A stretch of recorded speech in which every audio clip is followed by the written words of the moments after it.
Colman by Monica Furlong. Chapter 7. In the days when Juniper lived on the island, she had always seemed confident, strong, and serene. She lived in her white house. She grew her herbs and harvested them, and she worked as a healer. Then, when Wise Child came to live with her, she also cared for her. On Finbar's boat, I had been shocked to see her ill and distressed, grieved at the loss of her home and life on the island. Since that voyage, life had dealt her other blows, including learning of her parents' death and the horror of seeing her beloved castle door destroyed. Now, finally, she had relinquished Wise Child, knowing very well the dangers to which she would be exposed. She looked thin and tired, and more than once as if she had been crying. I did not feel that I could mention this, and I had no idea how to cheer her up. Wise Child had told me once how, when she realized that Maeve, her mother, was never going to love her, she had made the decision that in the future Juniper would be her mother.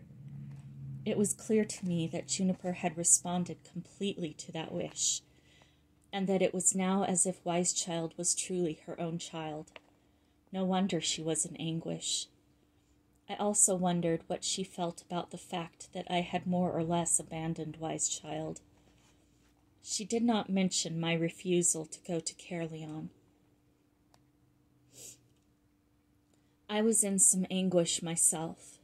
Cormac would look after Wise Child as well as anyone could, but Wise Child had clearly counted on me to be part of the adventure. She was my best friend, and I had refused her request to accompany her. Of course, I had many good reasons for doing so. Still, I could not escape the knowledge that I had quite simply been afraid. I crept about the apartments, feeling very ashamed of myself. Several days passed in which Juniper and I talked very little, though at times I caught a glimpse of the old Juniper. I would notice her regarding me with a quizzical look that gave me the feeling she could see right through me. We prepared our simple meals, went for walks on the cliff, and talked with Lion and Marion, who also shared our worries for Wise Child and Cormac. One morning I noticed a sudden change in Juniper. She seemed brighter, readier to talk to me, and over breakfast I discovered why. I have decided that I need to go to the mother's hut myself, she said. For one thing, I need to see whether I can get some clue about Uni. Her help would be invaluable, if indeed she is still alive. I need some help to see how I can best use my skills. I feel helpless here, and as I said to Finbar, the skill of the Dorans, Wise Child and myself, may be as important as arms, indeed more important, in saving Castle Dor. I want to be sure to be back here by the time Finbar returns, so it seems best to set off at once. Since I cannot leave you here alone, I suggest you come with me. I nodded, taking in all that she had said. There is something I want to ask you about, though, she said.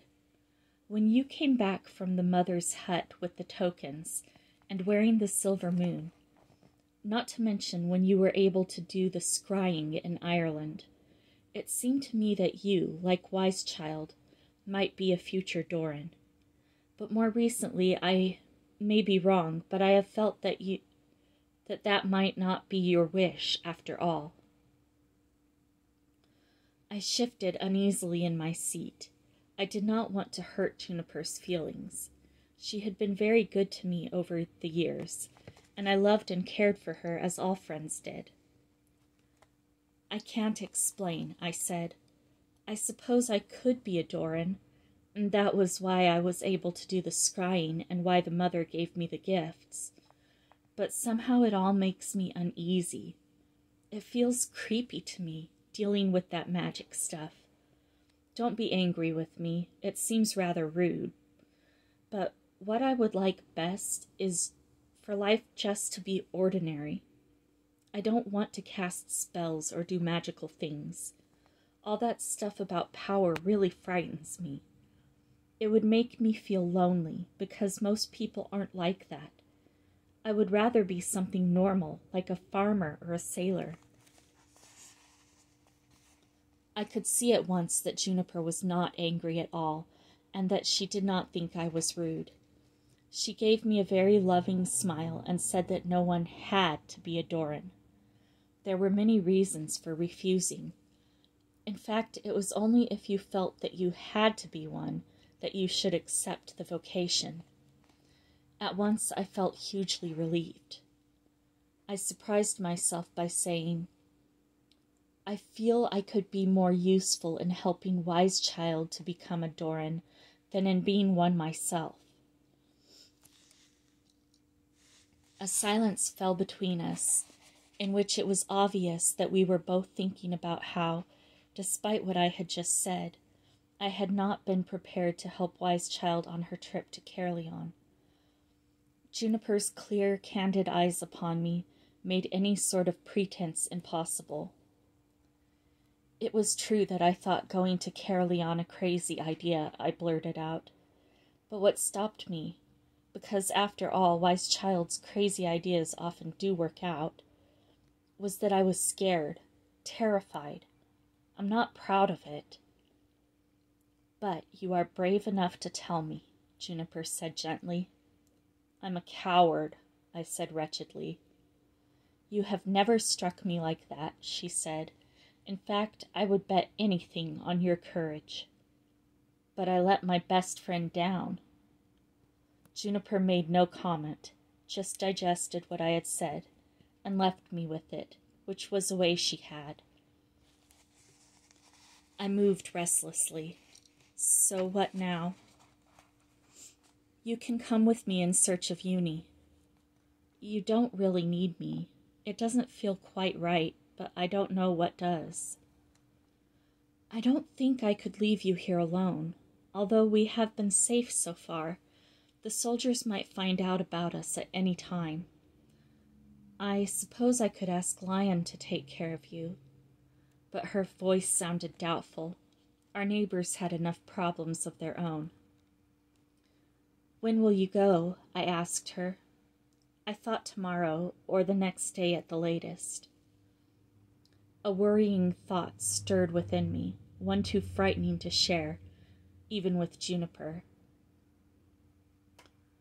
Not Lion, I think, was all that I said, and once again I could see Juniper's thoughtful gaze on me. As you wish.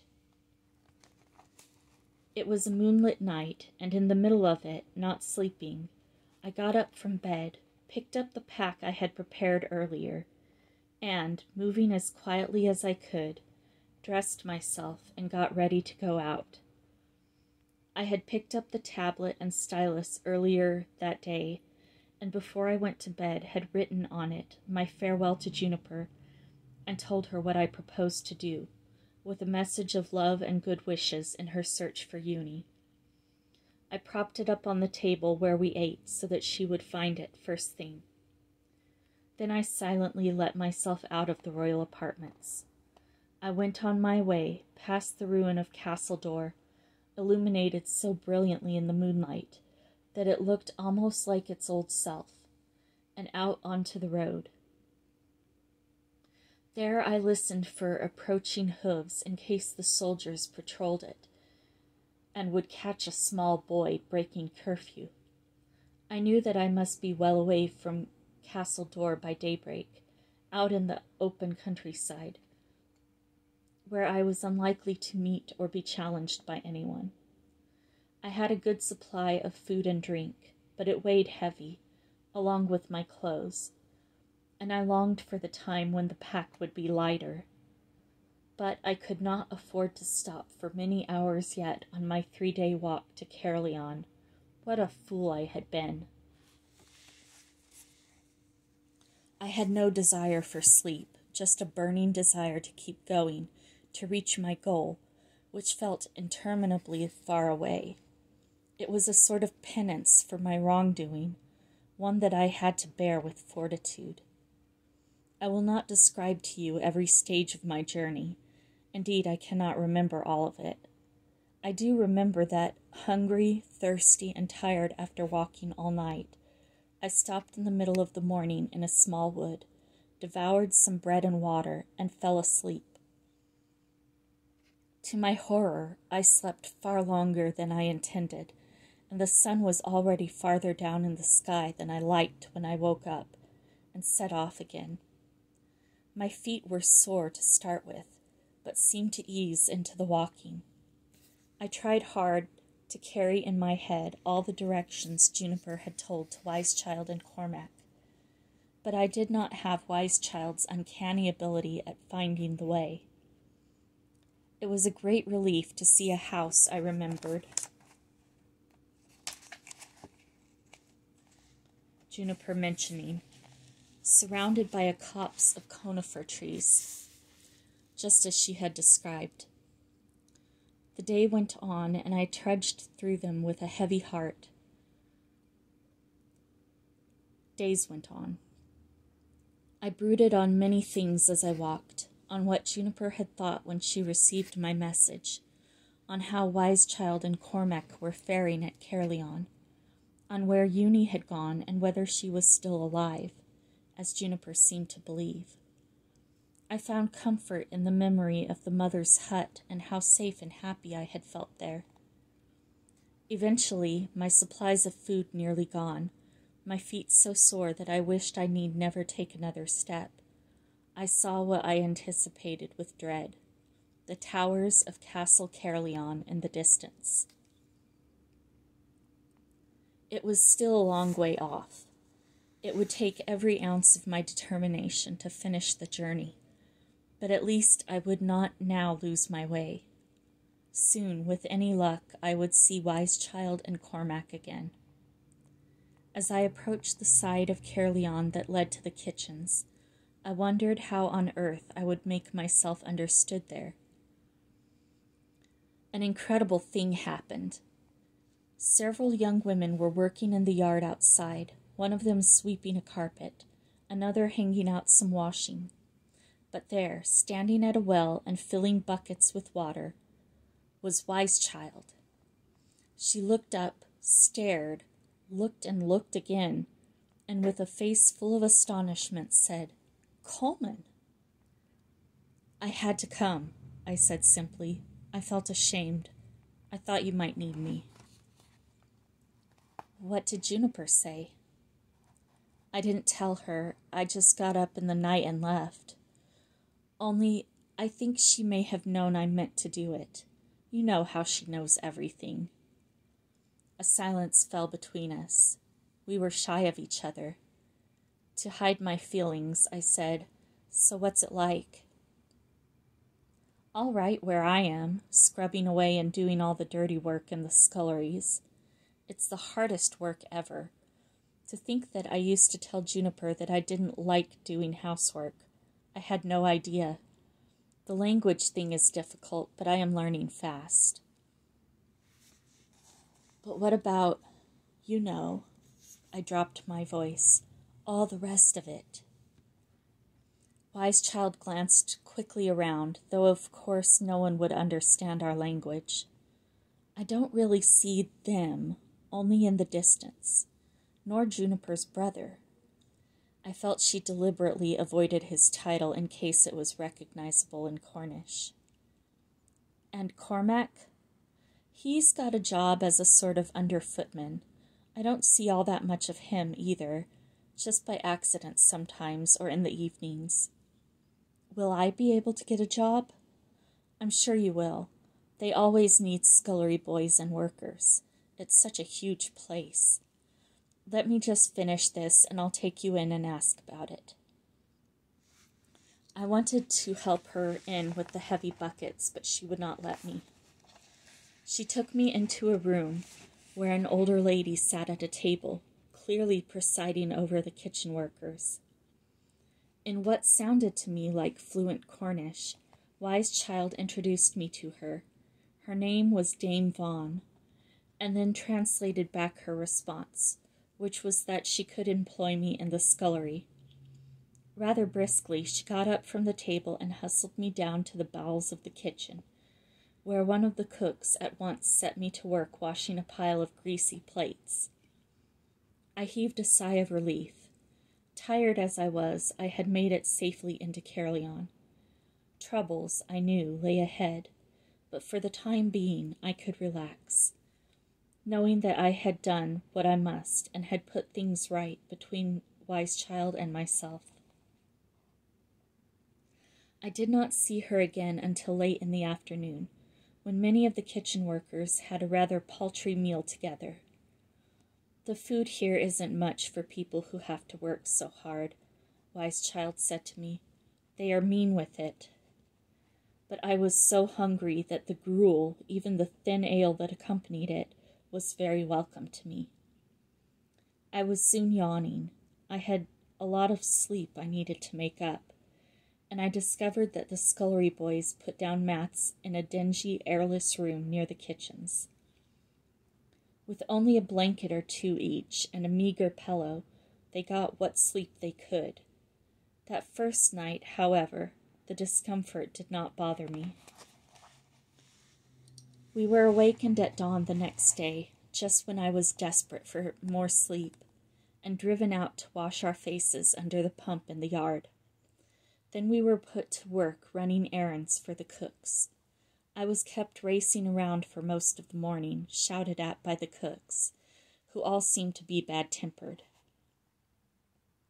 By noon I was exhausted. After that things seemed to calm down a bit, and I sat with Wise Child and ate some black bread with goose grease on it, an onion or two with a kind of pickle, and water from the well. "It's so good that you are here," she exclaimed suddenly, and I could think of nothing to say in reply beyond a nod of agreement. I could have spent hours describing the feelings I had had, and it did not seem worth starting. Perhaps one day I would say more. But one thing I had to ask. "I don't see how it is going to work," I said. "You and me stuck in the kitchens, Cormac's somewhere else in the house. What difference is it going to make to Castle Dor or the prince or anyone?" Wise Child's face set in its firmest expression. "I know that it will. Take my word for it. Here we are, sort of invisible, just like all the other workers. But we have a purpose, and sooner or later we shall get the chance to work on it. We just have to wait for the opportunity." But I felt a bit doubtful. It seemed to me that we might go on working indefinitely in the kitchens, and have no chance either to find anything out or to make the slightest difference to the fate of anyone. But I was tired by my morning's work and not looking forward much to other days that would be equally hard. "You know," said Wise Child, returning to her original theme, "it means a lot to me to have you here. I knew you would come, and I was baffled when you refused. I saw you here. Cormac, too." It was hard to argue with that. "All the same," I said grumpily, "I hope something else happens soon." Wise Child laughed, as she often did when I was cross. "Wait and see," she said. The days began to pass, and nothing very much did happen. I saw Cormac once or twice when he was sent down to the kitchen with a message. He was more surprised to see me than Wise Child had been. We slipped together behind a door into a pantry and had a brief conversation. After I had explained to him, a bit shamefacedly, how I had decided to come to Caerleon after all, I asked him whether he saw any opportunity for us to take action. He looked at me full in the face and said, "Colman, it is an odd thing for a grown-up to say, but I do have more faith in Wise Child's wisdom than I have in my own. She is convinced this is the right thing for us to do, and she has convinced me, or I would not be here. It may take days or weeks or months, but there will be a chance to make things different. Of that I am sure. I have always liked and trusted Cormac, and I went back to my work feeling more confident about the enterprise. Meanwhile, I was getting to know some of the other people I worked among. Some of the boys were nice, and we played games together in the evenings, flinging about a rag we made into a ball, swimming in the stream that ran through the castle as the evenings grew warmer, wrestling and teasing one another. I did not like any of the cooks very much. They always seemed to be in a hurry and bad-tempered, perhaps because Marut demanded so much of them. But I was rather fascinated by a woman who used to come down into the kitchen 2 or 3 times a day to give them Marut's orders. She was thin and elderly, dressed slightly eccentrically in bright-colored silks that did not suit her complexion. But she was cheerful and gave Marut's orders in a loud, affable voice, ignoring the groans and complaints they often invoked. "My lady would like stuffed swans for supper with a garnish of blackbirds," she would say. "My lord wishes for a tart of lark's tongue with a dressing of clotted cream and pepper." I don't know why, but she stuck in my mind as a woman without fear, and this seemed unusual at Caerleon. Even those of us who never saw Marut and the Grey Knight lived in the knowledge that they were people who inspired dread among their servants. There were stories of horrible punishments inflicted on those who had the misfortune to attend them directly. Even Dame Vaughan and the cooks, who rarely met Marut face to face, were afraid of her. I described the elderly lady, who was called Juliot, to Wise Child, who had never seen her. Then one day, when we were eating our noon meal, Juliet emerged from the kitchens and came out into the sunshine, where she stood for a few minutes in the light. "Quick, look," I said to Wise Child. "That's the woman I told you about. That's Dame Juliot." Wise Child looked at her, and a frown crossed her face. "It's funny," she said. "I feel as if I know her. Only how could I?" Juliet went back inside the house, and we forgot the conversation for the time being. It was not till the next day, when we were sitting outside in the same place, resting our tired limbs, that suddenly Wise Child gave an exclamation. "It's the oddest thing," she said. "It cannot be her. But I know who Dame Juliet reminds me of. It's Eunie. I met Eunie only once, years ago, when she came for the flying." "The flying?" I interrupted. "You flew?" Wise Child looked momentarily cross. "Well, not really," she said impatiently. "It's hard to explain. But Eunie was there, and she seemed, donkey's years older than Dame Juliet. She wore funny black clothes, all ragged, but she was somehow awfully like her." "Could it be her?" I asked. "Only if she is able to disguise herself in the most extraordinary way. But then everything Juniper ever told me about Eunie did make her sound extraordinary. And if it is Eunie, she may even know that we are here, and why, and have come out into the yard yesterday specially to show us that she is here." I thought this was a bit far-fetched, even for Wise Child, but I agreed that when Juliet appeared again, we must try to talk to her. Since she visited the kitchens daily, the chances were that I would be the one who had the opportunity to speak to her. "What should I say?" I asked. "You could say that she reminded you of someone, and you wondered if she ever knew a woman called Juniper. If it is not Eunie, she will be none the wiser. If it is, we will have made contact." Wise Child's eyes shone at the prospect. For want of anything better to do, I was prepared to try, though I was not as optimistic as she was. Nearly a week went by before I got my chance. Some days Juliet came and went too quickly for me to speak to her. On other days she was surrounded by people. There was often a certain amount of chaffing and laughter when she was in the kitchen, as if she brought with her some merriment. One day, however, she stood waiting to speak to the head cook, as he worked on a sauce too delicate to be interrupted by conversation. "Dame Juliet," I said, touching her arm to get her attention, "did you ever know someone called Juniper?"